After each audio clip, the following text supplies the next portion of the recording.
Olá! Hoje vamos mergulhar num livro de Zacarias. E que história, hein? É uma história de pura esperança, nascendo num cenário de total desespero. A gente vai ver como a promessa de restauração pode de fato florescer mesmo no meio das ruínas. Tenta imaginar essa cena por um instante, porque isso não é só uma frase de efeito, não. Era a pura realidade do povo de Jerusalém depois que voltaram do exílio na Babilônia. A cidade estava em pedaços, e a fé do povo, bom, estava em frangalhos também. É nesse cenário de completa desolação que a mensagem de Zacarias começa a surgir. Então, vamos lá. Para a gente entender bem essa história, precisamos nos transportar para Jerusalém, mais ou menos em 520 a.C. O povo tinha retornado do exílio, mas a vibe não era de festa, sabe? Era puro desânimo. O templo, uma obra pela metade, e a esperança, essa parecia uma lembrança muito, muito distante. Olha só essa linha do tempo, só para a gente ter uma ideia. Já fazia quase 20 anos que o pessoal tinha voltado. 20 anos. Mas o progresso era lentíssimo. Aquela empolgação inicial do retorno já tinha ido embora. O que ficou foi a realidade dura de tentar reconstruir tudo do zero, literalmente das cinzas. E é bem aí, nesse ponto de crise total, que Zacarias aparece em cena. E no meio da poeira e das ruínas, uma pergunta pairava no ar. Uma pergunta que todo mundo se fazia, lá no fundo da alma. Será que Deus ainda está com a gente? Era uma crise de fé gigante, porque o silêncio de Deus, nossa, parecia ensurdecedor. A sensação era de abandono, de terem sido esquecidos de vez. Mas aí, a resposta vem. E não é com um raio caindo do céu, não. Ela chega de um jeito bem diferente, através de uma série de visões um tanto misteriosas que um profeta começa a ter. Era o sinal de que Deus, na verdade, não tinha esquecido coisa nenhuma. E quem era esse profeta? Zacarias. E olha que incrível, o próprio nome dele já era a primeira parte da mensagem. Zacarias significa Yahvé se lembra. Pensa nisso. No exato momento em que o povo se sentia completamente esquecido, Deus envia um mensageiro cujo nome é, literalmente, uma promessa viva. Ok, o nome dele já é um sinal. Mas como é que Deus mostra na prática que ele se lembra? Bom, é aí que entram as visões que o Zacarias começa a receber. Elas são a chave para a gente começar a desvendar o plano divino. E a primeira visão já chega com tudo. É a imagem de um cavaleiro ali, parado, entre umas árvores chamadas murtas. Parece uma cena quieta, né? Mas o significado é gigantesco. Ela quer dizer o seguinte: ei, pode parecer que nada está acontecendo, que tudo está em silêncio, mas os meus olhos estão cravados em Jerusalém. Eu estou no controle. A restauração já começou, mesmo que vocês ainda não consigam ver. Então a gente começa a perceber que a mensagem de Zacarias vai muito além daquele momento específico. É como diz o teólogo Hernandes Dias Lopes, né? O que o profeta estava fazendo era tecer um fio de esperança que não parava ali na reconstrução do templo. Ele ia muito mais longe, conectando tudo aquilo com a vinda de um rei eterno.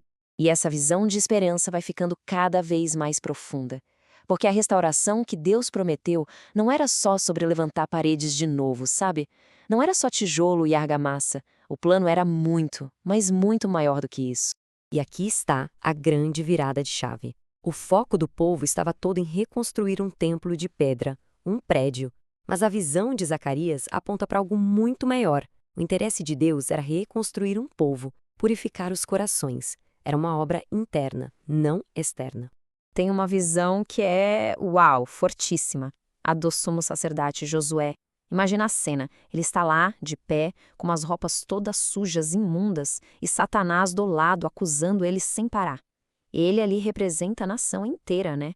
E de repente Deus intervém, manda o acusador calar a boca, tira aquelas roupas sujas e veste Josué com roupas limpas, novinhas.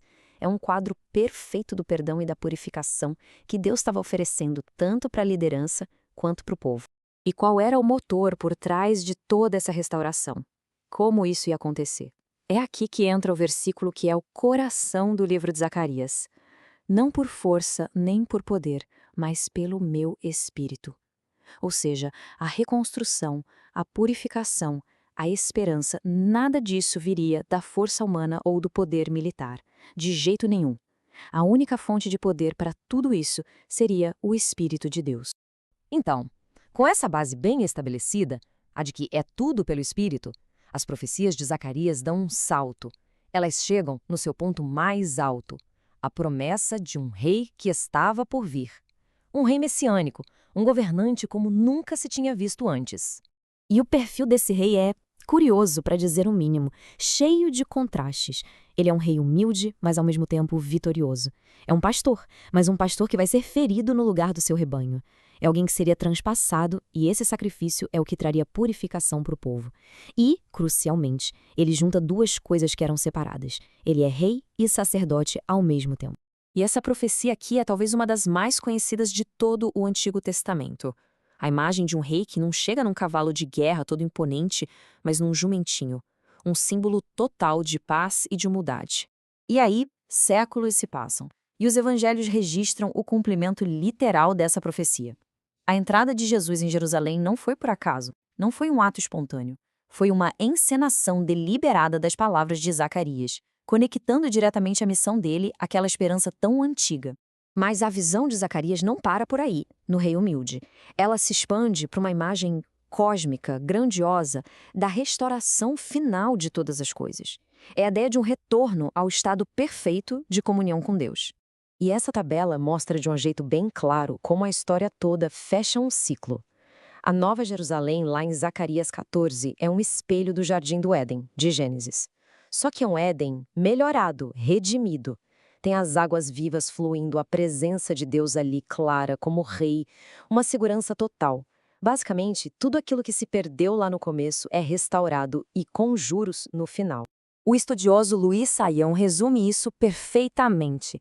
A visão final de Zacarias é exatamente isso, o Éden redimido.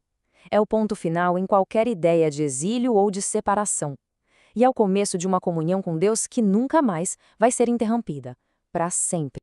E tudo isso nos leva a uma reflexão final, né?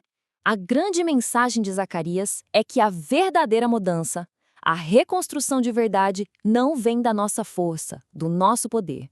Vem de uma fonte espiritual. Se isso era verdade para um povo que vivia literalmente no meio de ruínas físicas, o que será que essa verdade quer dizer para os desafios que a gente enfrenta hoje em dia?